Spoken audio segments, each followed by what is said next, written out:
laki ng binabayad ko sa'yo, kaya malaki rin yung mga ine-expect ko galing sa'yo. Huwag kang bibigay sa akin ng kung anong paliwanag. Ang gusto ko, mabulok sa kulungan si Silvana, naiintindihan mo? Nakakaloka. Ako, ate, pasensya ka na. Huwag mo akong intindihan, ako nang bahala dito kay Silvana. Baby, tama na. Sorry, ate. Pero hindi talaga ako titigil hanggat hindi yun nabubulok sa kulungan. Pero kung paka-stress, ako nang ang bahala eh. Ano ka pa mo nang pilitin tumayo? I-take home nyo lang yung wheelchair na yan. Gusto mo ba mag-hire pa ako ng private nurse para sa'yo? Ruby, wag na. Nandiyan naman si Cayetano, tsaka pag wala siya, nandiyan naman si Aling Maming binabantayan ako. Lagi rin kitang dadalawin.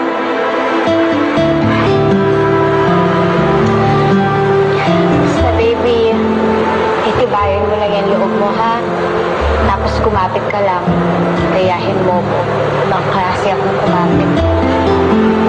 Sasakay na kita sa taxi, Christina. Ruby, maraming salamat sa'yo. Sa inyo ni Hector. Oo nga, hindi na ako nakapagpasalamat sa asawa mo. Ilang araw ka nang wala sa iyong sarili, pati trabaho mo, apektado na.